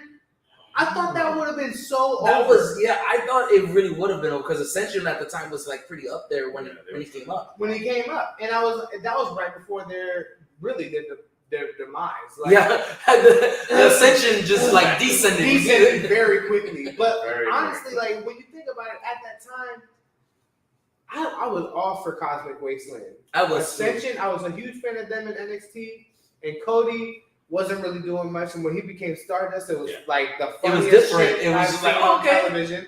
So I was like, I don't know. I was super over on it. I wish Stardust didn't get the flack that it did. I guess because he didn't like playing that role. And that was what it was. It was very known that he knew he didn't want to. It was like a body double to Goldust, and Goldust has been established for years, titles and this and that. He's never gotten world championships and whatnot. But especially Cody made Stardust his tag team thing. Yeah. I felt like Stardust was so much funnier. More time to be his own thing, but I feel like he wanted more, and he went and he got more, and now he's Yeah. Well, now look at chasing American Nightmare. Yeah, it's so much more better. Pyro, and I think it was good for him because it built that character that you see now because he knew, okay, I have to own up to whatever I do, and to see Stardust excel in its own way, it excelled. He won tag team titles with it, and he's definitely he has actually some pretty good classic matches at Stardust. But it was good to see that he kind of took it to the next level, right? Yeah, I mean it's the Money in the Bank ladder match that they had at 32. Yes, it wasn't Money in the Bank. It was the IC title. Yeah, IC. But the one with Owens, Zayn, him, the one that Ryder won. It was 32. Okay. I mean that match. That was a good match. Stardust was great in that match. Nice. Yeah. Nice. Well, here back to the draft, we have the SmackDown roster. Now, I'm not exactly sure what they're doing with we don't want with the tribal chief.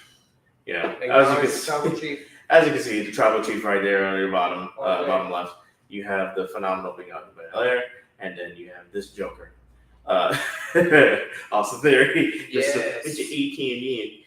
So, good luck. I actually like what they've done with Austin Theory because I know they're trying very hard to establish him, but I think it's very too soon. No, because I think it took too long. I felt like for a while because I thought he was high in their radar for a long time.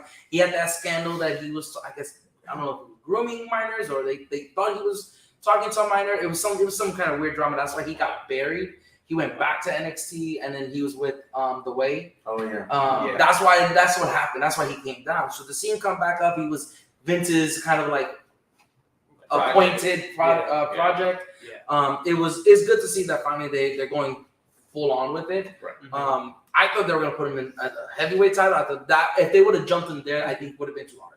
But I think he's done a great job within the mid-card titles, like they're calling them, and see him do well with that.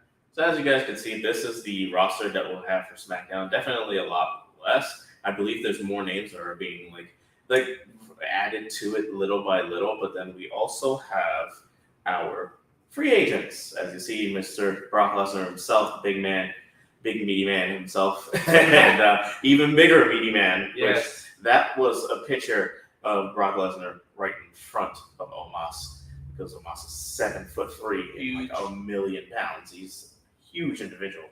But I like what they're doing with the Raw roster, the SmackDown roster, and having people like I believe Mustafa Ali is going to be a free agent. That was interesting, right? Yeah. Because I thought free agents were just going to be like bigger names that are more on like a part-time. Right. Yeah, and then they can just pick up anywhere. Finally, what the direction that they're going with Mustafa Ali, because he is such an underrated, like Ricochet, underrated, phenomenal, not to take it from AJ Styles, but athlete that nobody really pays attention to. And they had that faction that he was going to be ahead of. Retribution. Yeah. And that fell apart. And that was actually one of the few things that they did during COVID that I was like, man, if it would have been in the crowd, it would have been great. It would have worked out. I think they just didn't work for the time. Winning the title. It's just like they have to do it, and they have to do it in his hometown. They had the time, and they didn't execute. And I see why, because of the Bloodline storyline. But it's like COVID has taken. It took so much away. Well, he did win it in front of the crowd, though. He won it on Drew he won the Mania in COVID, and then he won it the first Mania that they came back. Really? He won it back. Oh, yes, I remember. Because he beat Bobby. He beat Bobby. Oh, okay, good. He beat, no, he didn't. Yes, he did. Was it? No. Miguel. He lost. When Bobby fought Drew at Mania, Drew lost. Because he's a 2-time champion.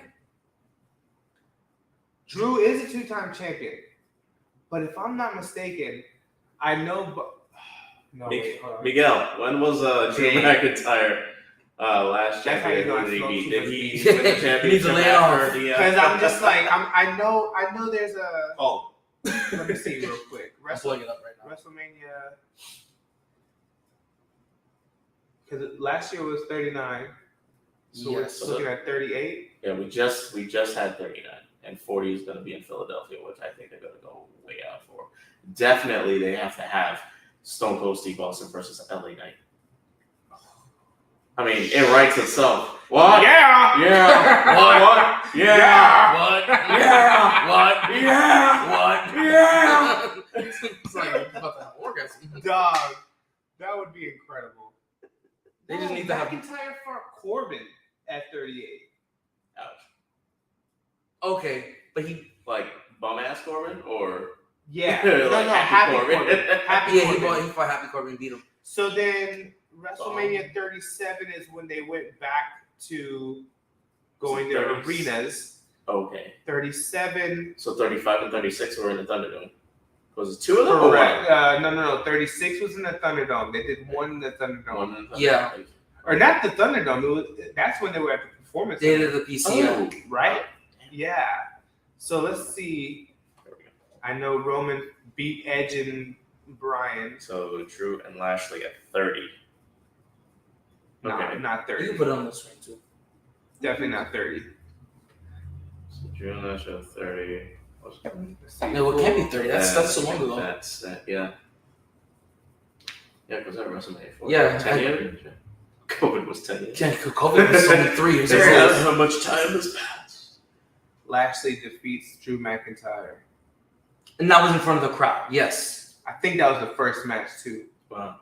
Which WrestleMania was that? Or 37. 37. That was when they went back to and then the next one he won it back. Because they wanted him to win it in front of the crowd. And he won it in front of the crowd. That's why he's a 2-time champion. Right. Because he lost to Orton and then he was like fighting to get it back. 37 was not the year that he won the Rumble, because the Rumble year was when he went. That was the COVID year. Yeah, it was a COVID year. He beat Brock. Right. And then he beat Big Show right after that. Right after Raw. Yeah.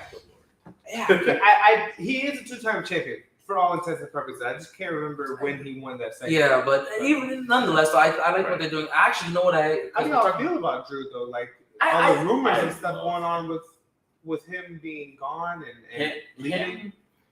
As long as he does, I feel like if he goes to AEW, it would be too much. I think he's right where he needs to be. Yeah, AEW would be too much for him, or it'd be too much for AEW to deal. Yeah, because they're just gonna put him in Blackpool. You would have to split up AEW into 2 brands, and then you would have to have an ROH on its own thing, and then try to figure that out, because there's also rumors that CM Punk is coming back. So you need multiple titles. Yeah, that's he's gonna be the face of multiple titles at this point. You can't just have one AEW champion. How y'all feel about Punk coming back? I love it. I think like grown ass people can't be acting like children, but I wasn't there, so I can't say shit. Right. But at the same time, I just think if you handle your business as a man, everybody's fine. The Young Bucks and Kenny Omega are back, fine. Lawsuits and all that. It doesn't seem like they're very cordial. Come back. I don't think it's professional. I feel like but a rumor came out. Kissing each other's Oh hell!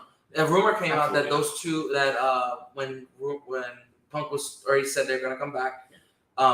Jericho, who's pretty much the face and the voice of the locker room, he said that the boys don't want him back. Yeah, and Khan said, TNT said we're new show needs Punk. No Punk, no new show.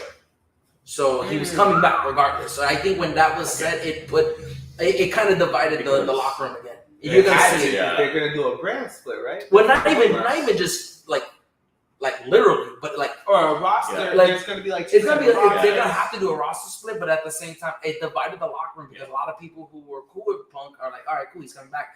Like FTR. Yeah, a lot of them that they don't like. It didn't. Yeah.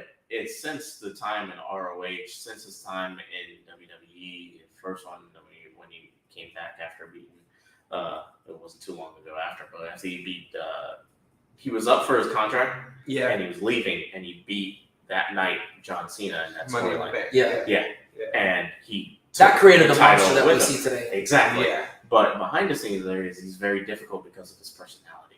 Right. His personality is a really I don't give a damn personality. Right. And that's admirable, but it also gets you in a lot of trouble. The problem with that is he doesn't give a damn. He doesn't care if he gets in trouble. He doesn't care who he pisses off. He doesn't care if he's a champion. He doesn't care if he's the face or if he's a heel in the company. He's always going to just wants to be a champion. I just feel like he's always going just like a little too much sometimes. Like Punk says, he puts his foot in his mouth. Dialogue, and then he puts his foot in his mouth and says like one detail too much. Yeah. Like the whole thing about when he tweeted out the stuff about John Moxley. I'm like, first of all, that's not even something to really like put out like that's that. Personal. Because those are ideas that never got put to light. That's in the back. You're putting out ideas that AEW could have ended up using in the future. Eventually, yeah. Like, what if the situation were to get back to where Moxley and Punk got to cross hairs again? Yeah. Like, how do you develop that now? Because now you just put a bad taste in everybody's mouth about it. Yeah. It's even when, like, Triple H has said that in the past, and I don't know Phil. I don't know Triple H. I don't know CM Punk. But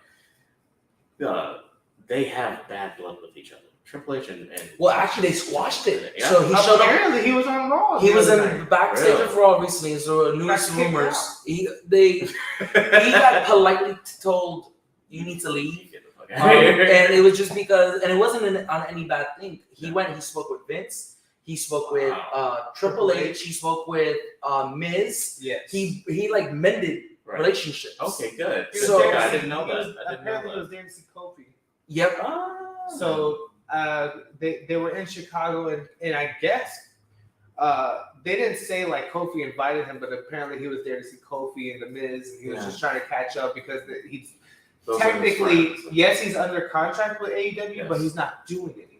Right. So he was just felt like it was okay to show up be there because he's actually in a contract with AEW. He's not supposed to be back there, and it's weird because I know a lot of wrestlers kind of go to the back, especially with like their spouse in the company, you know, that they do that. I'm sure Aleister Black was. Aleister Black was at the Hall of Fame.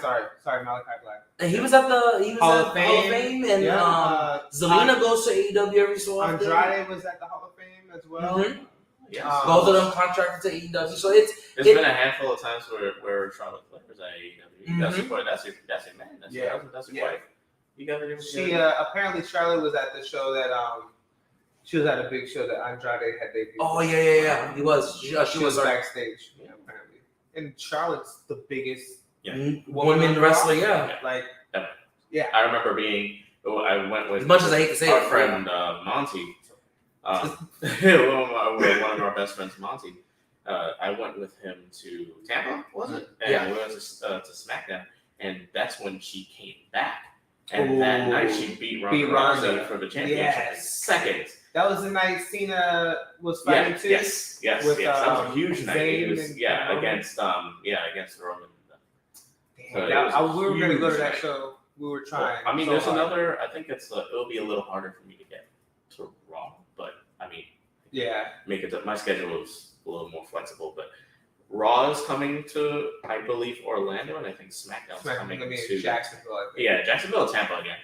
Yeah, I gotta look it up after we're done. We'll look it up. Let's play something out. I spoke to you about it. I was like, you want to go? I'm trying to pull up to the nearest show ASAP. Yeah, eventually I want to get back. Once I kind of get my schedule back into a little bit better, I want to try to because Friday night boom, we're done work at like 4:30, 5 o'clock. Hit down the road, meet up downtown. Yeah. I got to take the I-4 anyway, so it's a 15-minute drive for me. Right.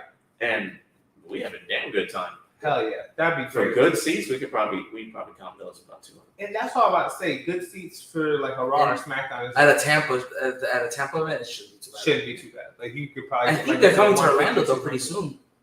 Well, Orlando should be soon. I think Orlando's like this month. Sometime There's something crazy like this month. It's June and July, something like that. Yeah, that was like, yeah. But you want to know what though? That leads us to a great segue because you want to know what else happens in June in wrestling. Well, first off, we have the host of JPW's Chains of Destiny right here, and we'll be doing the performance as well. Yes. So guys, if you have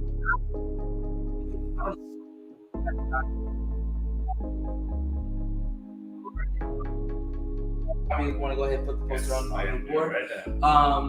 Guys, it is going to be in Orlando. Again, PrimeTime Nino will be hosting the show, so please check it out.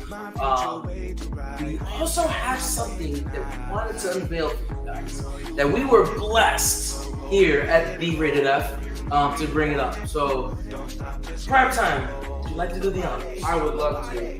So here today on this podcast, we are going to unveil something very beautiful for everybody Gorgeous. that's watching here. And I got to put my eyes on it earlier. This right here, ladies and gentlemen, is the inaugural JPW Undisputed Championship that will make its debut at Chains. And this is a beauty, bro. I gotta say, when they pulled it out of this box earlier today, I was thoroughly impressed. I've held championship belts before, actual authentic championship belt before, and this is very impressive. Very I'll say authenticity that. on this one. Authentic as hell. Quality. It's a beautiful belt. Might have to. Oh, we might have to have a. Might have to come on over to JPW and take it for a stroll sometime. This is a beautiful belt here, and I honestly can't wait for Chains and to see who will walk out of Chains with this beautiful belt. Yes. It definitely has prestige to it. It has the quality. It has the weight. It is a beautiful upgrade to what we've had. I definitely love it. Done. Yes, and I gotta say right now, so the winner of the main event for the title, if you guys haven't seen that, just watch the JPW show. We'll see who our contender is going to be. I don't want to spoil it. I want you guys to go ahead and watch it. We'll have the winner of that will leave with the new belt versus the belt that right now we do have Danny Barnes is holding right now. He's So our champion. right now, guys, it's big. We hope to see every single one of you guys at this show. Nobody is the official song of the show. Guys, it's great. We can't say it much. You're gonna have the Rated F Boys as commentary of the show. PrimeTime Nino will be there as the host. It's also, which was announced on JPW Flight, our co-host of the show is the returning Jay Xavier, who, if you guys remember a few shows back, did call out PrimeTime. So let's see how this goes, guys. It's going to be a really big show. It's going to be too much that we can't contain at our normal venue. It is going to be at Studio Max. Yes. Studio Max was June 10th. Chains of Destiny 6. Guys, we're going to be live. We're going to be having stream. We're going to stream on multiple platforms. If you can't make it, I'm going to put that banner up again. There's our address right in the middle there. PrimeTime's having a whole connection over here. You might need a moment. You might need a room. We got back room. It just bothers me a little bit because I was called to do this show by Jay on the last time I was at this show, and I took this beautiful honor to take my talents over to JPW to host this wonderful show, and it feels like the spotlight is just slightly being taken away from me all of a sudden. It feels like somebody's getting a little jealous, perhaps, that somebody's coming into their territory. Somebody doesn't know their place. They don't know their place, so they're going to try to co-host with me. 15 seconds of fame there with to get their little 15 seconds of fame, and that's cool. Jay, come on by. We know you haven't really been at JPW for a little while. You've been, hiding under a rock somewhere. You've been retired. So I welcome it. Come on by. Come to JPW. Come host the show with me. Come live under Nino's spotlight if you would like to. Come take a nice 15-second breath of fresh air if you would like, because I will allow you to do that at my show, because this is not your show anymore, Jay Xavier. Ooh. This is PrimeTime Nino's show. Chains of Destiny 6 is my show. This is my show. And I will see you at Studio Max in Orlando on June 10th. And I guess we'll just have to leave it at that. Amen to that. Amen to that. Good competition. But man, if you got to know your place. And PrimeTime Nino, I feel like you're going to put Jay Xavier in his place. Are you already turning on Jay Xavier? I just know greatness. We're not going through this again. We just went through this on flight the other day. Let that man talk his talk. Understand what's about to happen, Jay Xavier. You're about to walk into Chains not knowing what you're going into. It's going to be hostile waters going into this show today. Hostile waters. We talk about backstage stories. We talk about what's on the cameras and everything. And then you're away for a little bit, and then all of a sudden you want your name back in the mix. You want to creep back in. You're missing the spotlight a little bit too much. You're seeing Nino I want to stay reap the benefits a little bit too much. And now Nino comes to Chains, and of course, Jay Xavier likes to come out of his hiding and co-host. That's cool, man. We'll see you at Chains. Ooh, June 10th is going to be amazing. It's a big show, guys. I can't wait to see. The biggest show of JPW. I know the boys, they've been working so hard to try to get to this point in the company. And we, as Rated F, have been trying to work so hard to get where we are and still striving. And it is an honor to be next to one of the hardest workers that I know. And top three. And Mr. Top 3 himself. Top 3. That is no small accolade. That is not. That is no small accolade. And you should be incredibly proud of the hard work that you've put in, because it is paying off. Yep, we are, man. We're super excited, and we're glad to be able to do what we do on a daily basis. Is just try to push the ceiling further and further, and show people in our community and show people like us that it's okay to not work a regular job. It's okay to have dreams and aspirations that are bigger than the bigger than the norm, and go for it. So that's what we want to show. That's what we're going to bring to Chains. We're going to show everybody that, we could provide a high quality Coachella type level show for everybody in Studio Max. You guys come out and watch it. It's going to be a great performance by not only the PrimeTime Nino, but my guys here at Rated F are going to be there doing commentary. All the wrestlers at JPW are going to put on a great show. So please come on out, and you'll get to see Jay Xavier too. I guess. And there's a saying that my father has always told me when I was growing up and younger. It's just like success is obtained when you're outside of your comfort zone. That's right. And this is what we are doing. Yes. I don't know what. I guess his comfort zone was a couch, but Jay Xavier is he'll be in Chains. New title. He probably wants to come take a gander at it. It's like with the old dogs just don't know how to go to the back of the show. Oh man, okay. Sometimes you gotta put them out. I'm done. I think you've said enough. Well, ladies and gentlemen, thank you, PrimeTime Nino, for just being here. Thank top you three. so much. Yeah, top three with us.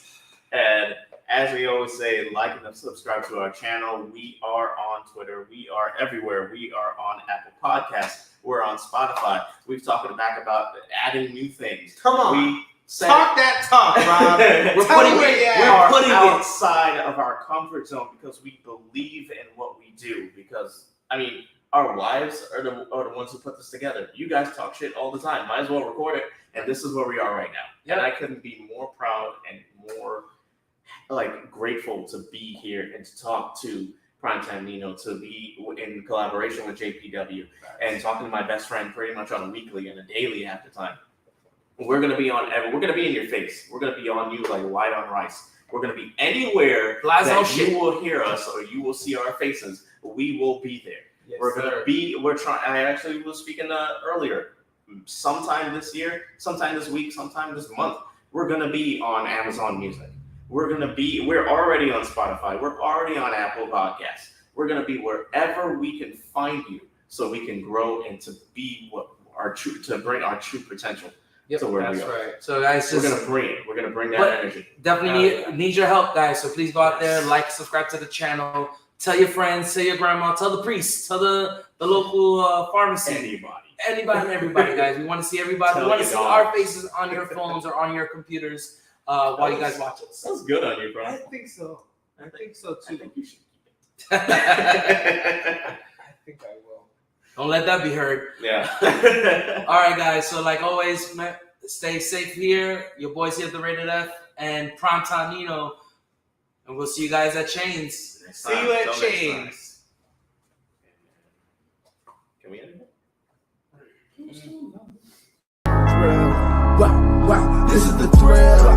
Welcome to the thrill. Giving you something that's real. Tell me how you really feel. Now that you're hearing the thrill. I was all on my own. Now we're looking at it home. Spit the dish up from the dome. I look at we gone, and this is the thrill.